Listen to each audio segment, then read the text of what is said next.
They say Versailles was silk, perfume, and silence. But beneath the lace, something pulsed, warm, red, hidden. Every woman bled. Every stain was scrubbed before dawn, and no one spoke of it. This is the story of Anne-Marie, a maid who touched what the court refused to see. In her hands, blood became memory, folded, washed, and quietly carried. Tonight, you'll walk with her through the palace of secrets, and perhaps, somewhere between linen and breath, you'll feel what history forgot to mention. In the heavy stillness of the early afternoon, Aisette walks slowly toward the riverbank, her bare feet sinking into sand that burns like coals left too long in a brazier. The air feels thick, almost chewable, clinging to her skin with the density of honey and smoke. Every grain of sand is a memory of yesterday's sun, stored and sharpened by time. Thebes does not move quickly at this hour. It folds into itself, hides behind clay walls, waits for the heat to pass like a god demanding reverence. But Aisette walks, because her body no longer fears the fire beneath her soles. She follows the scent more than the path, that earthy blend of warming fig leaves, fermenting grain, and the faint perfume of sweat caught in linen.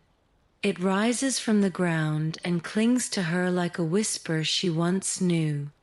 The smell of the city is intimate, never clean, never cruel, just lived in, soaked into corners, cradled between the breasts of women who carry water jars and whispered stories.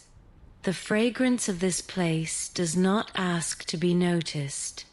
It waits until it becomes part of your breath, your blood, your shadow. Down by the water, she watches a fisherman slap his net against a stone to release the trapped ghosts of silver-scaled fish. Children scream with delight nearby, their feet splashing the edge of the Nile in soft, erratic beats. A woman kneels, wringing a cloth between her fists like she's punishing it for something it once held. There is rhythm here, not harmony, cycles of work, sweat, hunger, desire. The world turns on hands like these, Aisette thinks, not on temples or scrolls. Hands that clean, touch, feed, need, obey, survive. Her own hands bear the faint bruises of clumsy men, the darker rings of coal smudged not by sadness but repetition. In the room where she sleeps, the mat is rough and the ceiling low, but the oil in its tiny jar is always fresh. She uses it to scent the backs of her knees, the hollow of her throat, the skin behind her ears, not because someone will notice, but because she needs to remember herself as more than a surface. The heat makes her heavy, slow, dreamlike. It presses thoughts into her like thumbs into wet clay. Evening will come, and with it, the knock. Or not. The pattern changes like the river's current, sometimes full, sometimes dry. She no longer hopes for kindness, nor does she resist it when it flickers by. Her body is a room others pass through. She is the doorway, not the destination. Yet in the scent of the hot sand, in the hush between waves, in the way the light touches her shoulders and fades, there is something soft that stays, something no one else sees, something only silence holds. There were names once, whispered behind temple walls or etched faintly into clay pots, names of women who danced, touched, listened, bled. But over time, those names faded like pigment under the sun. Aisette knew some by gesture alone, the tilt of a wrist, the echo of laughter in the courtyard, the scent of a certain oil that marked one's presence long after they'd gone. None of them were cold priestess. None were cold wife. They were something in between, necessary and forgotten.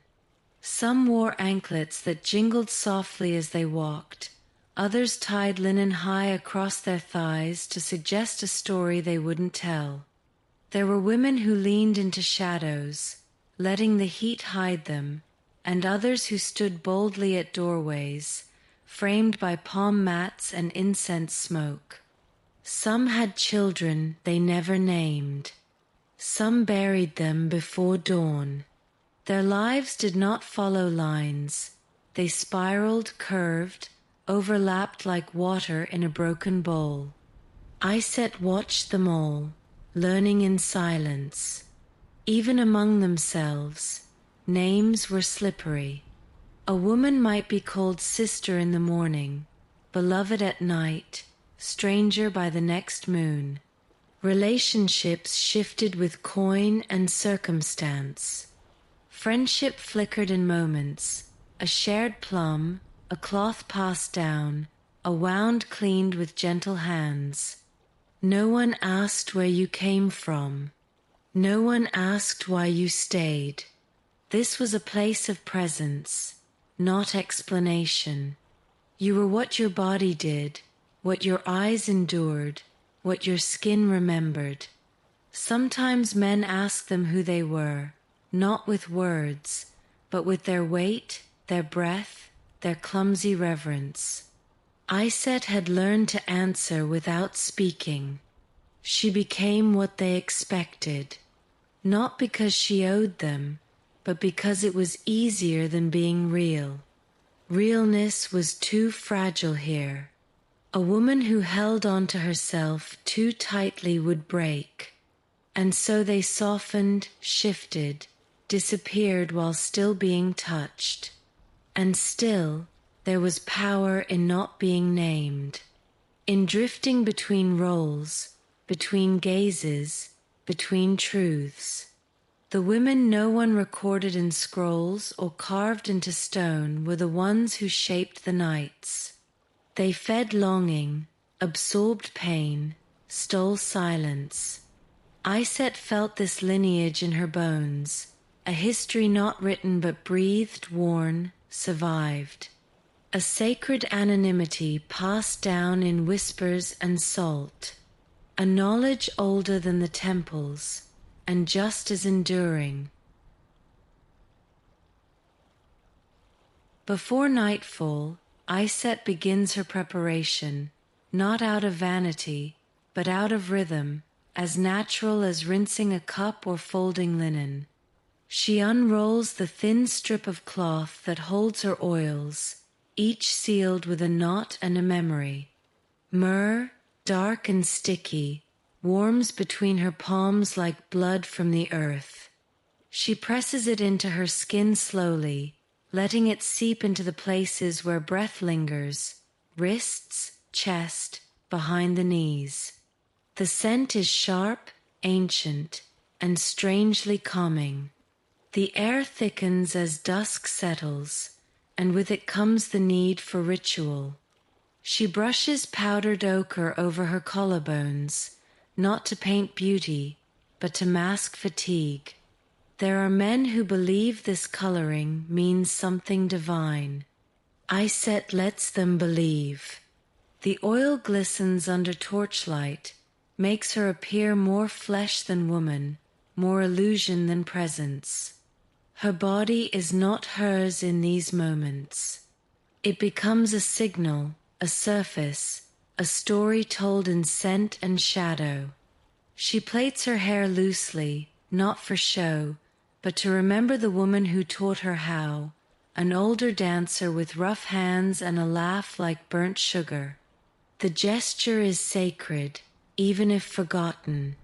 Iset sometimes hums as she braids, a song without lyrics, born from dust and waiting. There's a comfort in the repetition, in the way her fingers remember even when her thoughts wander.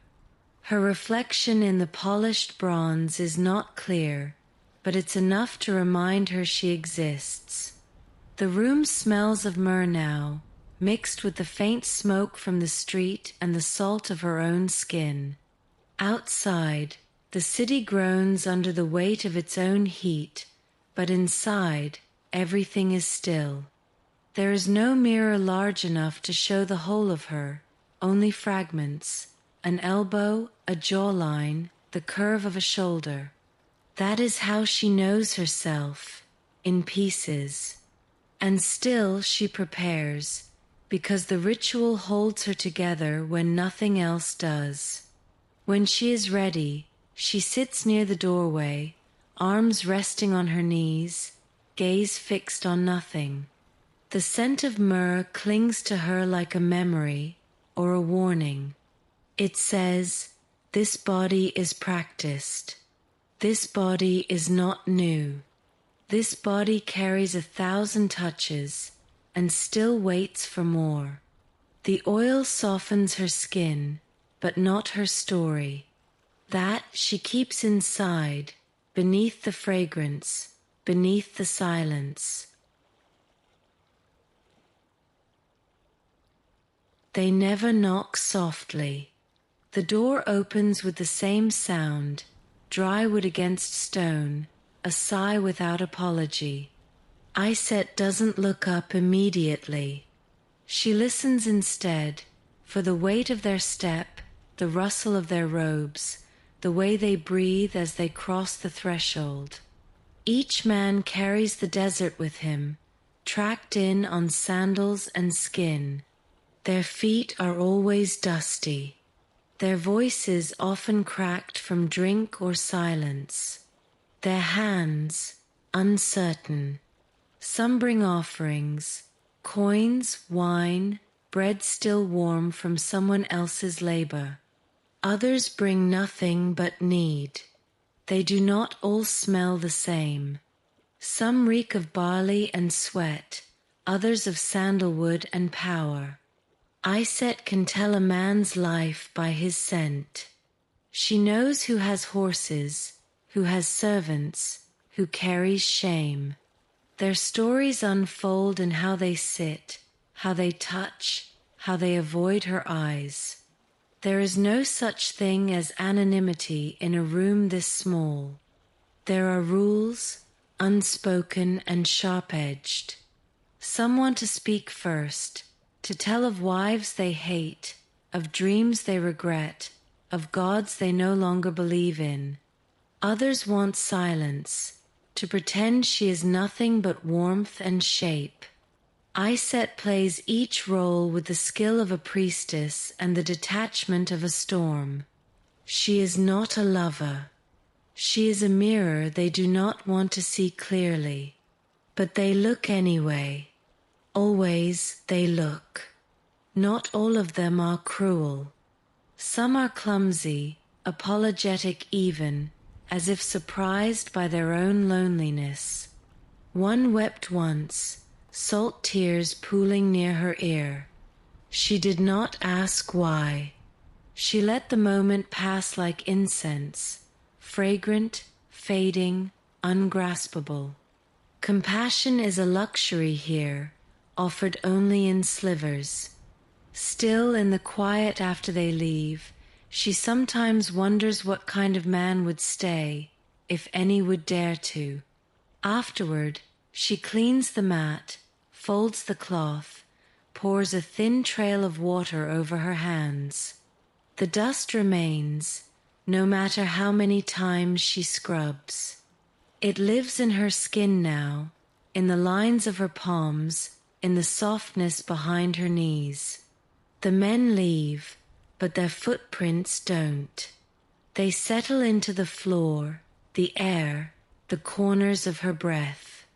Dust, she thinks, is more faithful than flesh. When the moon swells into its fullest shape, round and silver like the eye of a silent god, the rhythm of the city shifts. The air feels charged, the heat pulls tighter around the chest, and women begin to speak differently, not louder but deeper, more deliberate. Iset knows this change. It happens in her body first, a tug in her lower back, a pressure in her belly, a pulse that whispers of blood and renewal. The full moon always brings memory, and with it, ritual. There is a circle, secret but not hidden, made of linen cloths, dried herbs, and women who know how to look without asking. No priests, no scribes, only those who bleed. They gather near the edge of the river, under the rustling palms, away from the eyes that measure worth in coin and silence. There, voices rise softly. Prayers? Lamentations? It is hard to tell. The language is old, maybe older than the temples, made of breath, movement, repetition. They speak of cramps, of hunger, of losing children before they had names. They laugh about lovers, trade remedies for pain, rub oil into each other's wrists. The herbs they burn are bitter and cloying, mugwort, fenugreek, dust of crushed shells.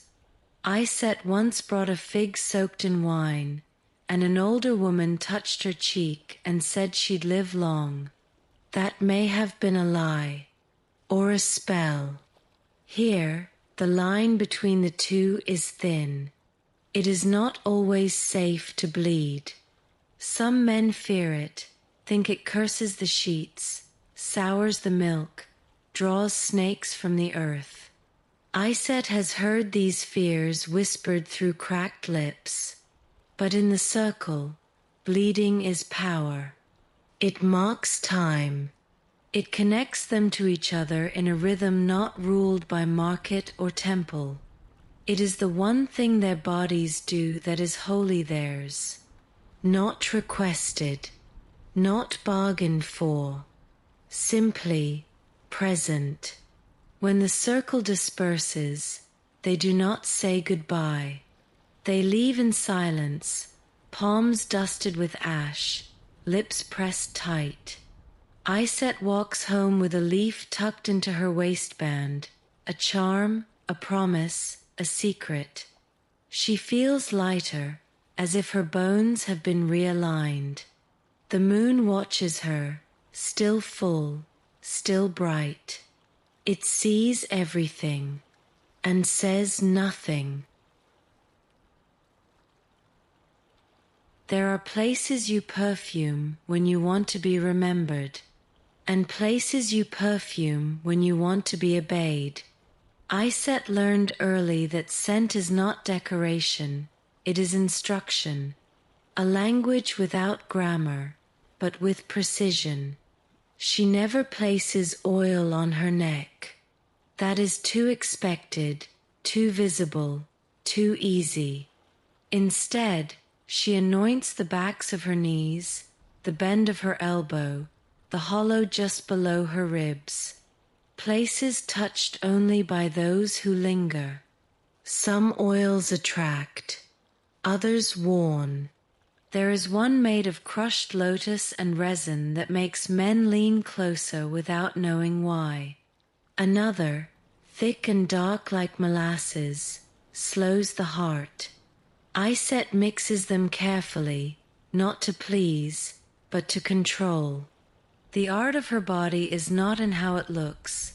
It is in how it smells when the curtain falls, in how it stains memory long after the door closes. Perfume is presence that stays behind. She learned from a woman named Tia, long gone now, whose hands always smelled of cedar. Tia would say, "Never put scent where a man expects it. You are not a scroll to be read. You are smoke. Let them guess where you've been." Iset repeats this like a prayer as she prepares for the night. She dabs oil into her ankle bone, where the skin is thin and honest, into the crease of her hip, where longing hides. into her breath. There is power in being unexpected. Men who come in thinking they know what they've paid for often leave confused, unsettled. Not because Iset denies them, but because she gives them something they can't name. A sensation behind the eyes. A hunger under the tongue. Something that lingers. They dream of her not because of what she did, but because of where the scent stayed. In the fabric. In the hair. In the ache. Tonight she chooses a mixture of frankincense and bruised rose petals. It smells like sorrow wrapped in silk. She ties it into a cloth and warms it between her thighs before the first knock arrives. Her body will speak in layers. Her silence will smell like fire. And when they leave, they will carry her in the backs of their mouths, tasting nothing they can explain.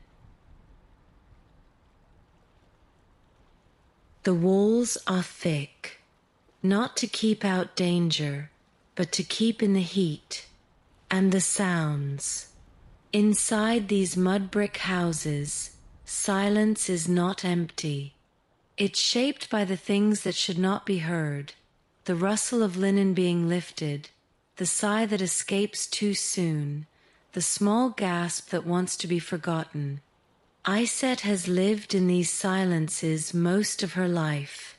They press against the ears like warm cloth, constant and watchful.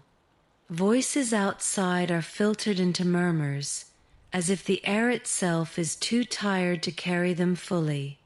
Conversations become hums, arguments become wind.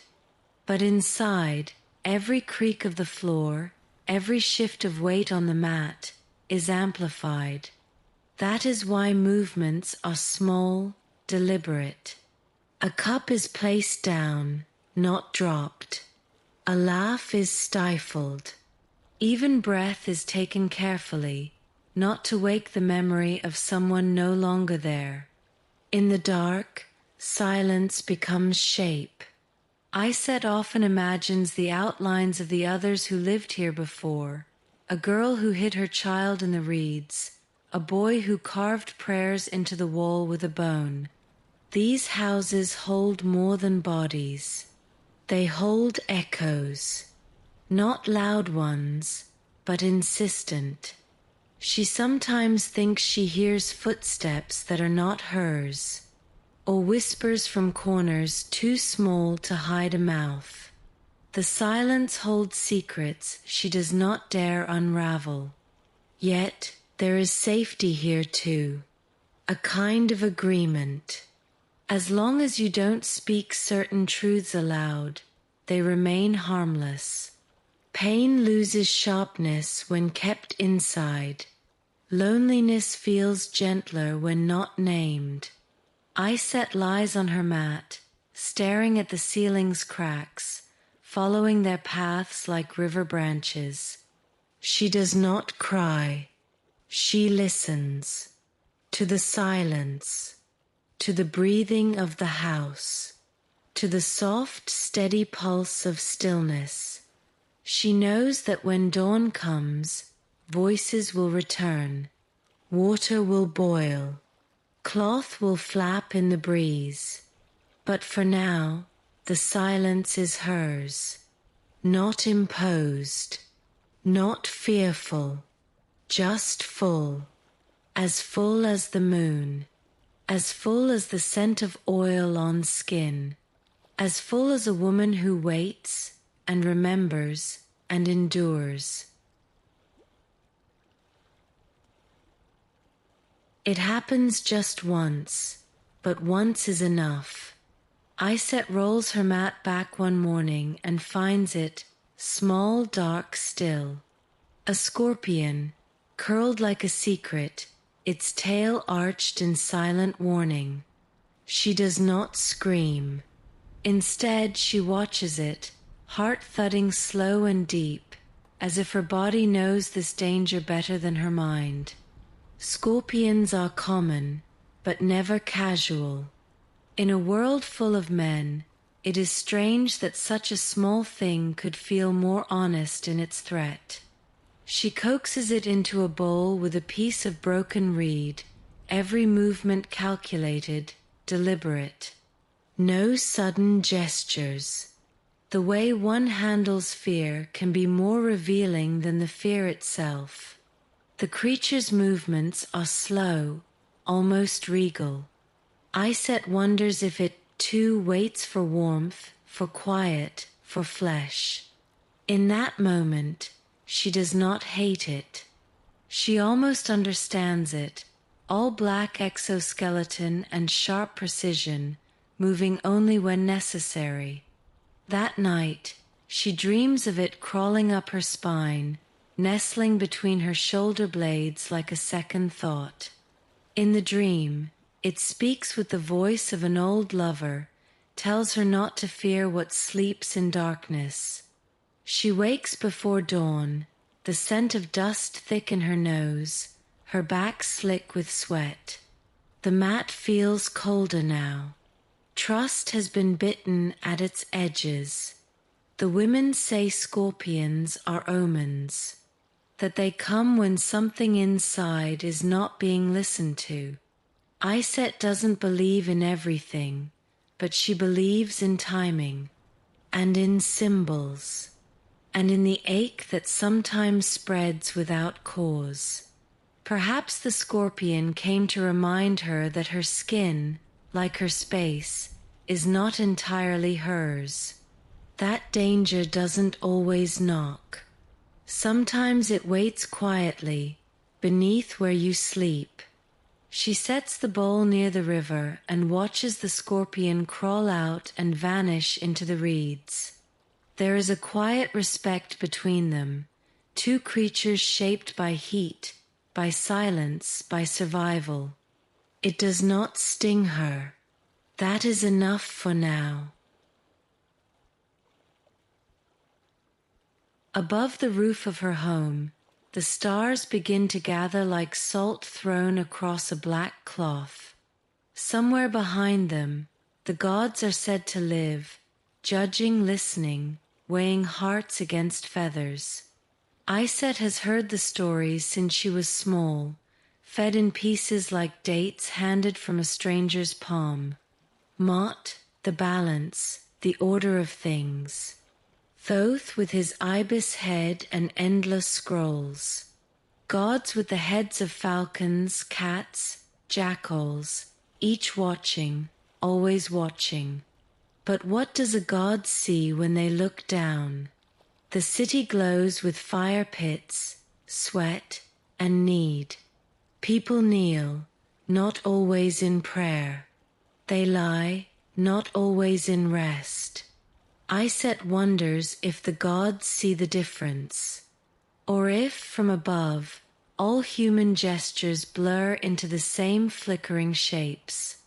When her body is being used, she sometimes stares at the ceiling and imagines the gods staring back, not judging, just observing. Some men whisper the names of gods in her ear as they move, not out of faith but fear, as if invoking divine attention might purify their lust. Iset lets them. She is not a priestess, but she knows how to hold silence like an offering. She has known men who feared her, not for what she was, but for what she represented, the edge of control, the place where desire meets death. Perhaps the gods fear that too. In quiet moments, she prays, not with words, but with breath. A steady exhale through her nose as she presses her hands to her ribs. A reminder that she is here, flesh and blood and thought. That her life, though small, carries weight. If there is a God watching, she hopes it sees that. Not the shape of her work, but the shape of her endurance. And if no God is watching, then perhaps the stars are enough. silent, constant, far beyond the reach of kings or scribes. They ask for nothing. They grant no favors, but they are always there.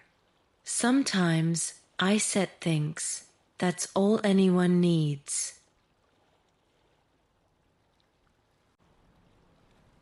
There are days when her skin burns, not from the sun, not from friction or fever, but from something deeper, unnamed. It prickles along her arms, crawls across her neck, settles in her scalp, like invisible insects burrowing under the surface. No touch causes it. No touch relieves it. Iset scratches softly, not to stop the sensation, but to give it form. It is easier to fight something you can feel.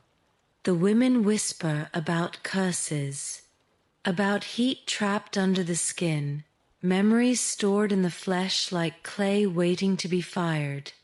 One offered her a paste made from cooled ash and milk. Another suggested prayer. But Iset knows this fire is not holy and not foreign. It is hers. It lives in the places she pretends not to feel. The base of her spine, the inside of her thighs, the place behind her ribs where she stores all the unsaid things. When no one is watching, she strips down and stands near the window, letting the air kiss her skin. It does not help. The burn is internal, like longing turned sour. Her body is not broken, only overwhelmed. She runs her hands across her own arms, slow and deliberate, like tracing the outline of someone else. There is no pleasure in it, only confirmation that she is still here. She remembers a time long ago when touch meant something else, when her mother would comb her hair with quiet patience, when laughter came with embraces, not coins. Those memories burn too. They sting at the edges, sometimes worse than the fire in her skin. She does not weep. That, she has learned, cools nothing. Later, she dips a cloth in cool water and presses it to her belly. The relief is brief, but it matters. Each gesture of care, however small, is an act of rebellion. Her skin may burn, but she refuses to be consumed. The first time Iset hears the baby cry, it is not hers. It comes from the next room, thin, high, wet. A sound that seems too new for this city of stone and dust. The woman who bore it is already asleep, or perhaps unconscious. Blood pools in the linen, congealing with old wine and oil. Iset stares, unmoving. The infant wails on, fists clenched, mouth wide as a wound. There is no one else, just her, and the need. She lifts it awkwardly.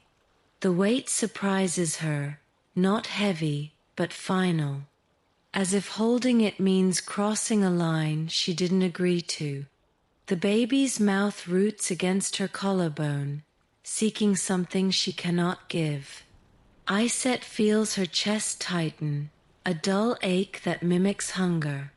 She has no milk, but the child does not know that. It mouths her skin with blind need, and in doing so, awakens something long buried beneath touch and transaction. She remembers a time, vague and flickering, when she nursed a child of her own. A boy, or was it a girl? The memory is folded in scent, cumin, iron, old tears. That child had been taken, not stolen, just claimed by someone with coin and silence. a woman who needed a body that could feed. Iset had been paid and left, and that was the end of that. But the sensation of a small mouth against her nipple still lingers in her muscles, her breath. When the crying stops, she realizes she has been humming, a melody with no name, passed from wet nurses and laundresses, a tune used to soothe pain that didn't belong to them. She rocks slightly, the child against her chest, blood on her fingers, the air thick with heat.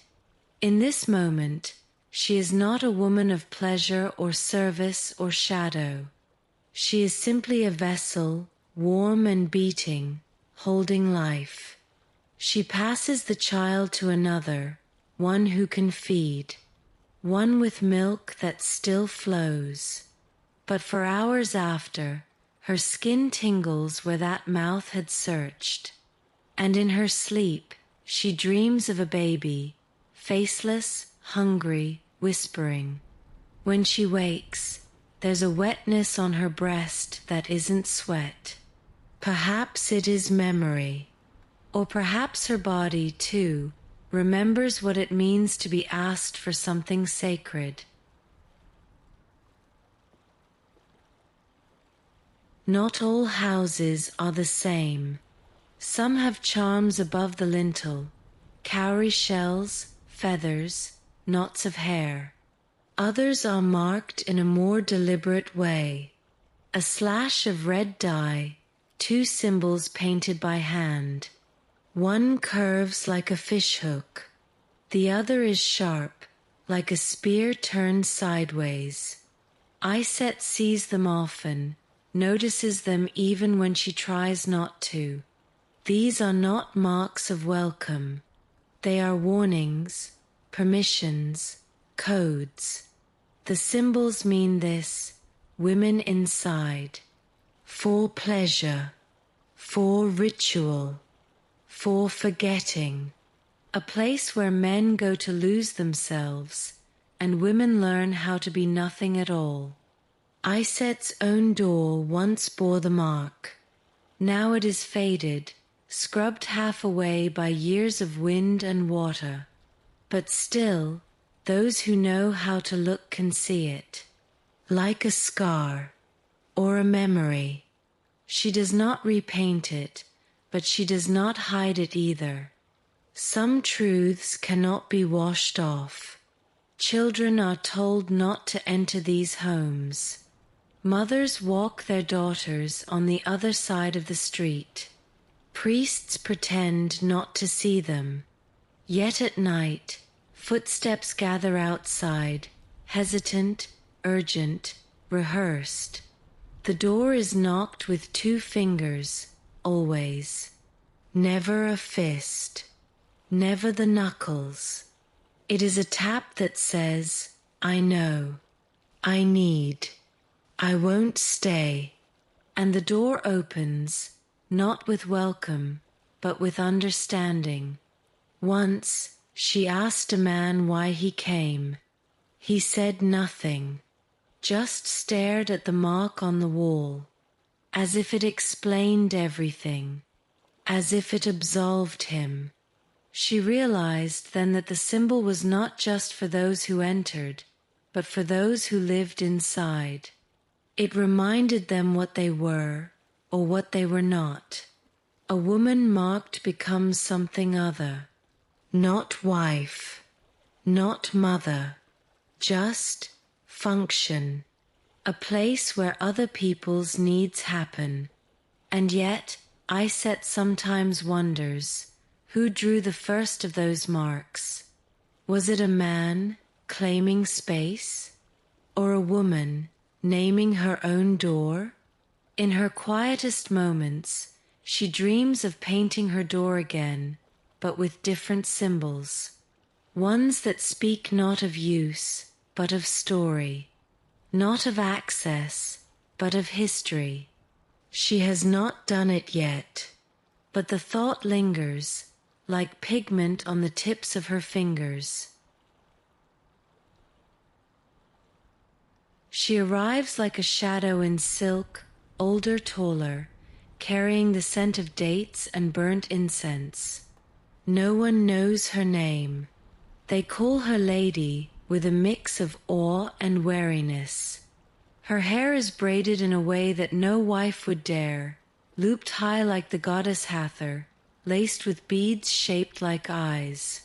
It is said that only women of the temple, or those outside all rules, may wear their hair that way. She is not of the temple.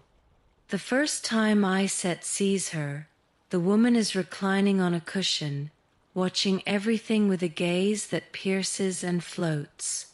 She does not speak much, but when she does, her voice is low, roughened by smoke or grief, perhaps both. She touches no one, yet commands attention. She is not beautiful in the way men often demand, but she is compelling, like a ruin that refuses to fall. Iset watches her and feels something loosen. One evening, the lady takes Iset's chin gently and says, "Your hair hides you." Then, without asking, she begins to braid it. Her fingers are quick, strong, certain. The braid tightens like a secret being pulled from scalp to spine. Iset feels exposed and protected all at once. The braid is not decoration. It is a boundary, a spell, a statement. When it is done, she looks in the mirror and sees not herself, but someone she could become. The other women notice. Some smile. Others avoid her eyes. Hairstyles are power. They mark class, status, purity. A braid in the wrong shape can be an invitation or a threat. Iset knows this, but she does not unbraid it. That night, a man pauses at her door, looks at her, and walks away. She feels no loss. The absence becomes its own kind of presence. Her hair speaks louder than any price. The lady stays for 7 nights, then vanishes without farewell. But the braid remains, even after it loosens, even after the beads fall. Iset keeps one, an amber-colored eye, chipped at the corner. She holds it in her palms sometimes, rolls it between her fingers like a decision yet to be made. In dreams, the lady returns, saying nothing, but always reaching for her hair, always braiding, always remembering. There is the kiss of greeting, dry, quick, performed at the edge of obligation. It brushes the cheek like the hem of a passing robe, offered more for custom than connection. Some men use this kiss to pretend they are gentlemen, as if one polite gesture can balance what comes after. Iset receives it without flinching, her face still, her breath held. It's not affection, it's staging, a prelude that means less than silence. Then there is the kiss of possession. It lands heavy on the mouth or neck, often too wet, sometimes bruising. This kiss does not ask, it claims. It says, "I paid, I take." It often comes with hands that grip too tightly, with breath that smells of old wine and forgetting. Iset has learned how to receive it, to let it pass over her like a hot wind, uncomfortable but survivable. This kiss has no question in it, only hunger, only need. The third kiss is the one that lingers. It happens slowly, almost reverently, with lips that hesitate, then press, soft, deliberate, searching. It feels more like a question than a gesture, as if the man wants to be recognized, not just allowed. This kiss can be dangerous. It can make Iset feel too much, remember too clearly. She avoids it when she can, because this kiss is not about payment. It's about longing, and longing in her world is the most fragile kind of curse. She keeps a tally in her mind, not of coin, but of kisses. Which kind, how often, from whom? There is a pattern, but no logic.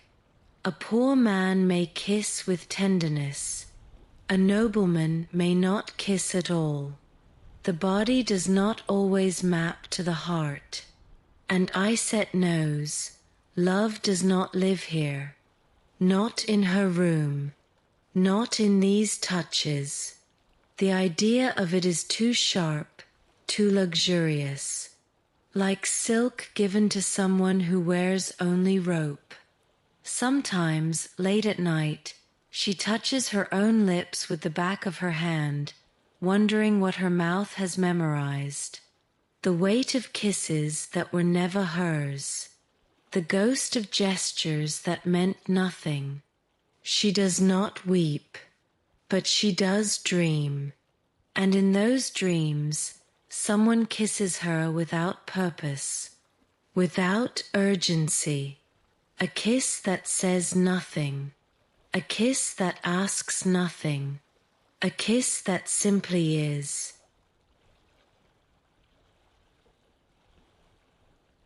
When the city goes quiet, truly quiet, the only sound that remains is water.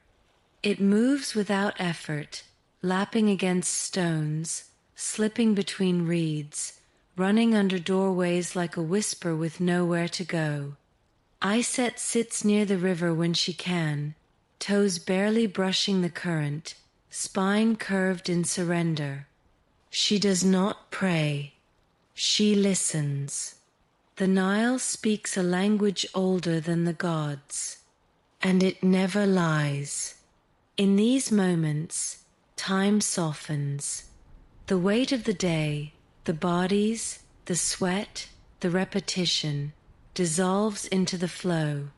She closes her eyes and lets the water fill her ears, not as noise, but as presence. No demands, no instructions, just movement, constant, indifferent, intimate. It reminds her that everything changes, even pain, even memory, that no scar stays sharp forever. The other women rarely join her. Water is for washing, for fetching, for bleeding into, not for waiting beside. But Iset has always felt drawn to its stillness, not the surface, that reflects too much, but the sound beneath. She imagines the river carrying pieces of her away, the echo of a moan she didn't want to make, the sting of a slap, the warmth of a touch she didn't ask for. Each sound carried far. She once dropped a seed into the river, small, round, bitter-smelling. She doesn't know why. Perhaps she hoped it would grow into something elsewhere, something soft, something unnamed. She watched it float, then sink, then disappear. The moment stayed with her, not as sadness, but as permission. The river does not return what it takes, and there is comfort in that. At night, when silence thickens inside her walls, she tries to remember that sound, water against stone, water against skin. It becomes her lullaby, her tether, her proof that something can move gently, without violence, without urgency. Just move, and keep moving.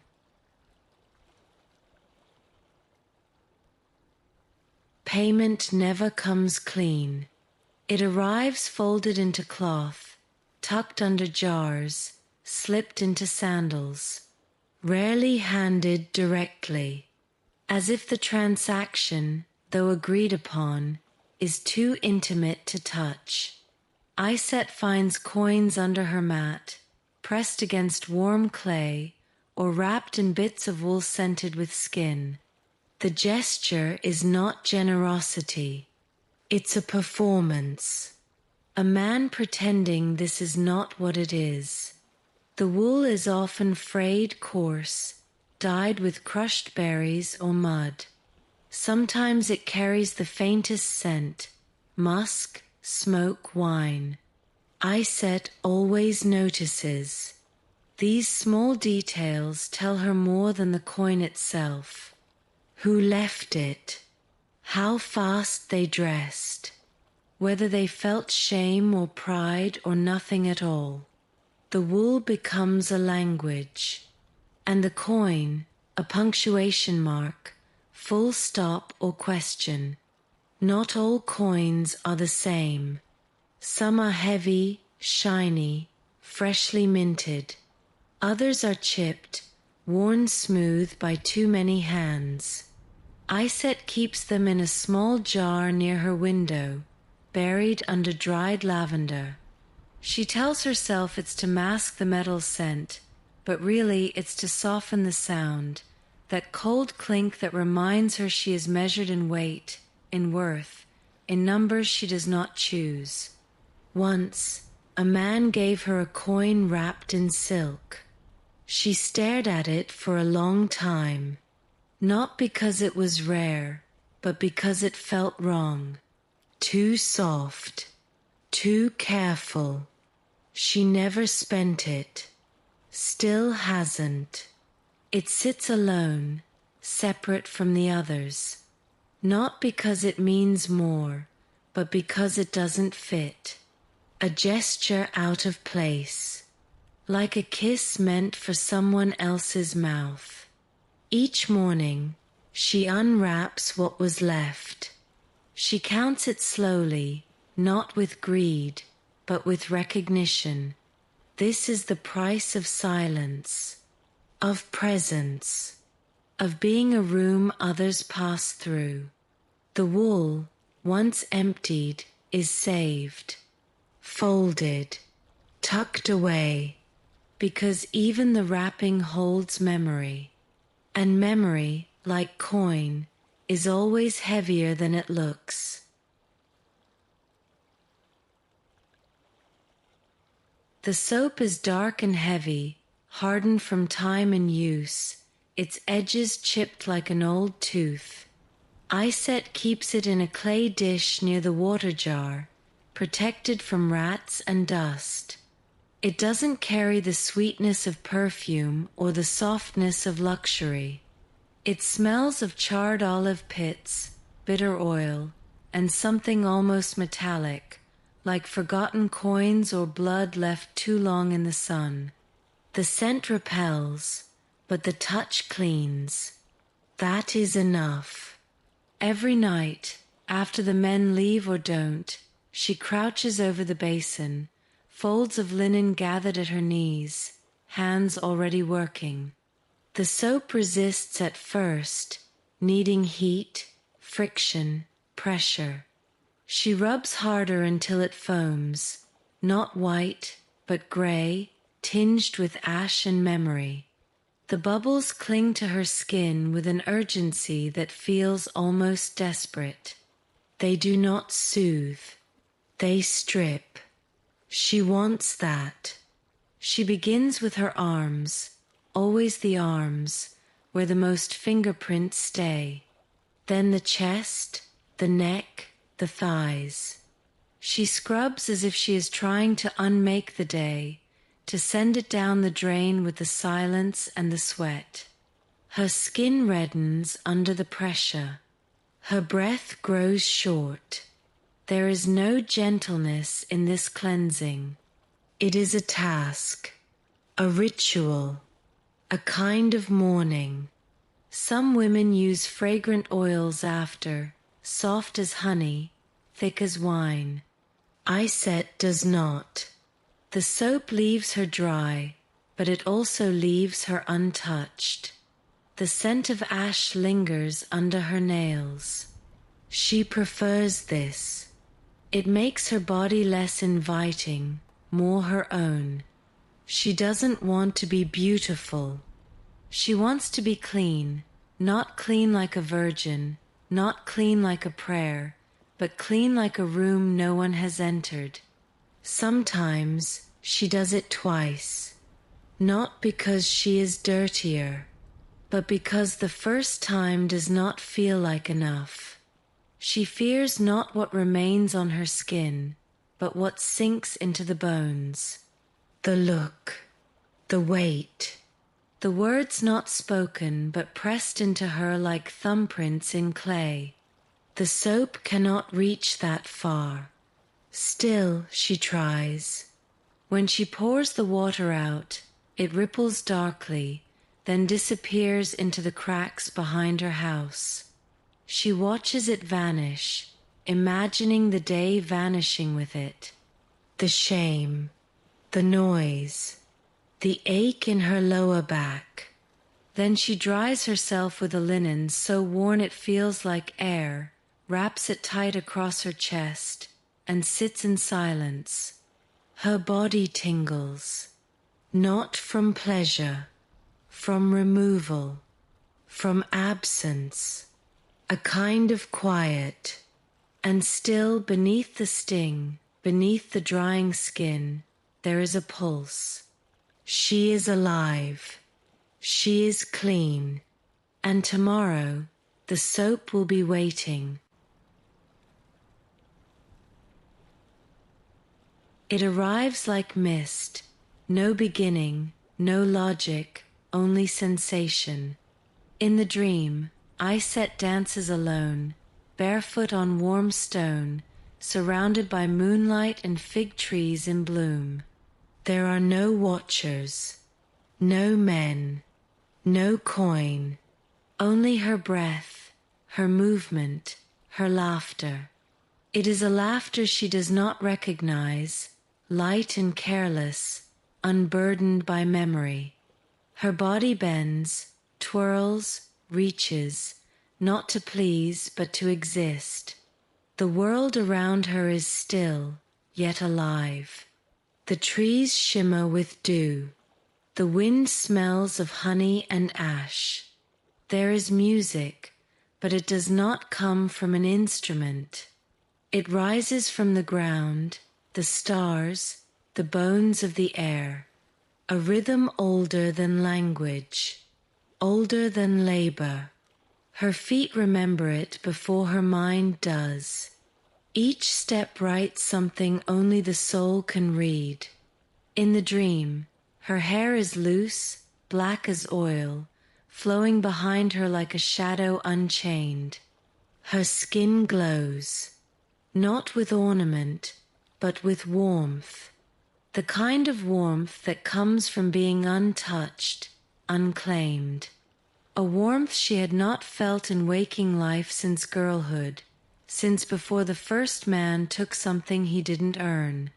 In this dream, her body is hers, entirely. She never tells the other women. They would smile, perhaps nod, but they would not understand. Not fully. Dreams are dangerous. They reveal longings we're not allowed to name. She guards this one fiercely, folds it into her breath, her sleep, the space between blinks. It becomes a talisman, a place she visits when the noise becomes too much. Some mornings, she wakes with tears drying on her temples. She calls them sweat. She rubs them away before rising, before the basin, before the men. But inside, the dream remains, a thread of moonlight tucked behind her ribs. She carries it through the day like a secret fruit, undeclared, uneaten, whole. At night, she sometimes lies in silence, eyes open, body still, willing the dream to return. It does not. It was not meant to. Its power lies in its rarity, in its refusal to be summoned. Still, she leaves a space for it, in the way she combs her hair, in the pause before she braids it, in the stillness before she opens the door. A space for joy, even if joy never comes. She drapes it over her head with practiced hands, not as concealment, but as soft refusal. The veil is thin, stitched by a stranger long ago, its edges frayed from wind and wear. A single line of faded red runs along the hem, almost invisible now. The linen smells of heat, of dust, of skin. Iset places it across her shoulders before stepping into the sun, not to disappear, but to blur, to soften the outlines of her being. Underneath the fabric, the world becomes muted. Shapes melt at the edges, colors dull. The heat, however, does not fade.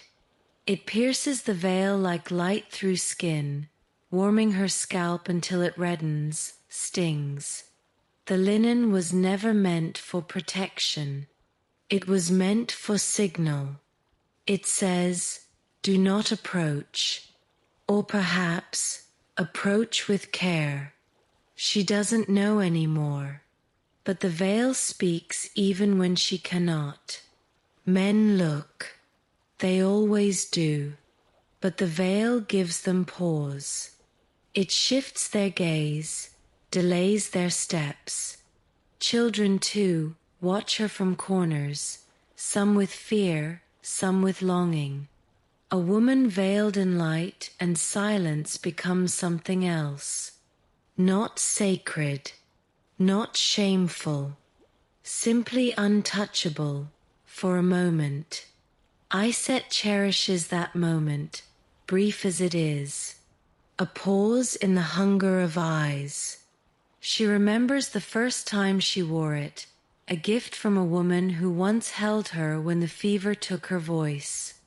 The woman whispered, "Cover what they think they know." Since then, the veil has traveled with her through sickness, through grief, through every room where she had to forget herself.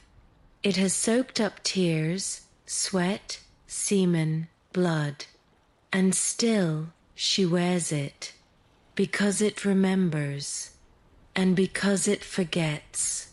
By evening, her skin burns. A thin red line across her forehead, the edge of pain. She lifts the veil slowly, breath held. Beneath it, her face is damp, marked by sun and silence.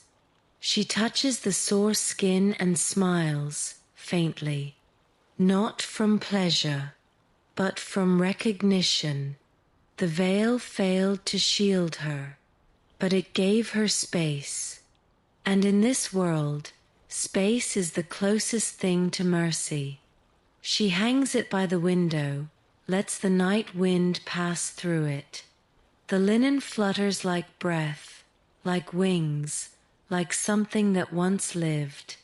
In the morning, she will wear it again, not because it works, but because it reminds her that even in a world of open hands and forced closeness, she can choose distance, even if it costs her skin.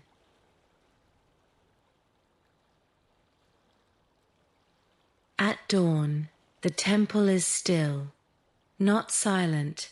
Nothing in Thebes is ever truly silent, but still in the way that breath pauses between sleep and waking. The stone floor holds the night's cold, and mist curls around the base of the columns like forgotten prayers. Iset steps inside barefoot, as always, not because she believes, but because her body remembers the rules even when her faith does not. The air smells of dust, old incense, and the sharp tang of metal that has never been touched by rain. The statue of the goddess stands at the far end, eyes painted wide, unblinking, eternal. Her arms are poised in a gesture of welcome or warning, it's never clear which. At this hour, before the attendants arrive, before offerings are laid, the statue appears softer. Not alive, but less stone. Dew gathers along the carved cheekbones, beating at the chin, glistening like tears held too long. Iset watches them form, watches one slide slowly down, leaving a clean trail through soot. Some say it is a sign that the goddess weeps for the people, that her sorrow blesses the temple. Others say it is just water, condensation from stone meeting air. Iset does not argue. She does not need miracles. But she feels something in her chest when she sees that tear. A stillness, a recognition, as if even gods, carved in perfect symmetry, know what it means to ache without sound. She approaches only halfway, no closer. The boundary is invisible but absolute. Her feet stop of their own accord. She lowers her gaze, not in reverence, but in solidarity. She too knows how to hold sorrow without spilling, how to be seen and not touched, how to endure unmoving, while time and heat and hope rise and fall around her. The dew on the statue's face does not dry quickly. Like grief, it lingers. When she leaves, the sun has not yet climbed above the walls, but its gold has begun to bloom on the edges of stone. She does not look back. She carries the image of the weeping statue in her mind like a charm, not because it healed her, but because it didn't need to. It merely witnessed. And sometimes to be witnessed, truly seen in stillness, is the holiest act of all. Along the bank of the Nile, the sand is soft, pliable, always waiting. Every step leaves a mark, some shallow, some deep, some so light they barely hold shape before the water comes. Iset walks there often, especially after nightfall, when her body is still humming with touch and silence. She doesn't follow a path. There is none. Only the rhythm of her breath and the cool pull of the current's edge. She watches her footprints form and disappear in equal measure. One moment they are hers, the next they are gone, swallowed by the wet mouth of the shore. It comforts her in a way nothing else does. This cycle, presence, then vanishing, action, then erasure. The river does not ask who she is. It does not remember what she did. It simply takes, and smooths, and makes ready for the next. Sometimes she sees other prints, narrow, quick, likely from children, wide and heavy, perhaps from merchants. There are dog tracks too, and once the deep groove of a cart. All of it temporary, all of it fleeting. The river holds no loyalty to past movement. Iset imagines a world where people behave the same way, where no action brands you, no moment defines. Just breath, just presence, then release.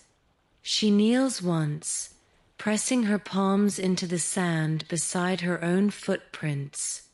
The impression is imperfect, broken by the flecks of her fingers. Still, she holds her hands there for a moment, as if grounding herself in the earth. The water creeps closer, gentle but inevitable.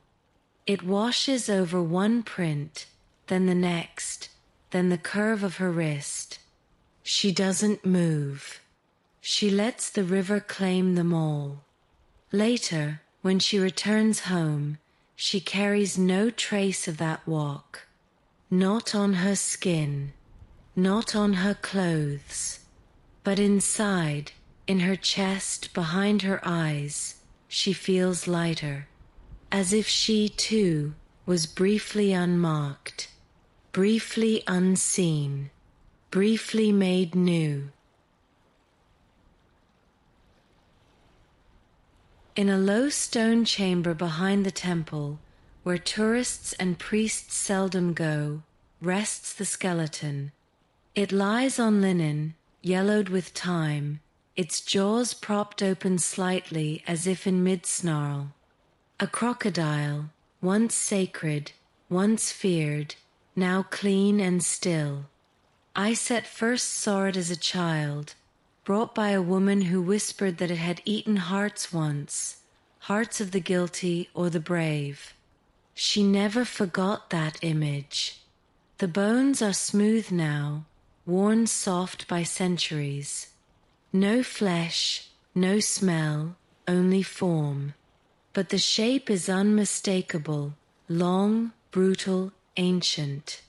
Iset stands before it in silence. The chamber smells of salt, limestone, and something faintly sweet, dried flowers perhaps, left long ago. No one tends to the bones anymore. They are too holy to discard, too dead to worship. They simply remain. She imagines it alive, submerged in the river, watching, waiting. The priesthood fed it offerings, birds, limbs, bread soaked in blood. People came to see it, to fear it, to whisper their sins into the water and hope they would be forgiven or devoured. Now, only its shadow remains. A threat turned memory. A god turned ghost. She wonders what it meant to be feared and honored at once. To be a creature whose hunger was sacred. Iset has known hunger, for food, for silence, for meaning. But never has her hunger been blessed. Never has it been made divine. She kneels beside the skeleton and traces one of the ribs with her finger. It is cold. It does not move. And yet it hums. Before she leaves, she places a stone at its feet, small, round, nothing special. A gesture, a signal, a reminder that even bones need acknowledgement, that even gods, when broken down to silence, deserve to be seen. She walks away slowly, the weight of the bones following her like breath.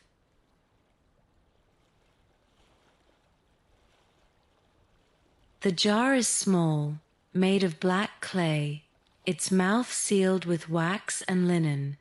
Iset keeps it hidden beneath a stack of old cloths, far from the oils she uses each night. This one is different. It was never meant for commerce or seduction.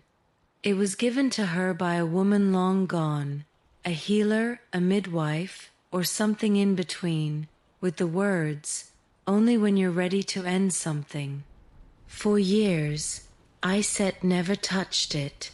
Tonight, the air feels heavy, as if the house itself is exhaling. The mat creaks under her weight. The breeze that usually comes through the window has paused. Even the street outside, so often filled with late footsteps and drunken murmurs, is quiet. It is a silence not born of peace, but of threshold, the moment between closing and becoming. She reaches for the jar. The wax crumbles easily, and a scent escapes, immediate and strange. Not sweet, not bitter, something like earth after fire, like spices soaked in grief. She lights a small coal in the brass bowl, places a single drop of the essence upon it.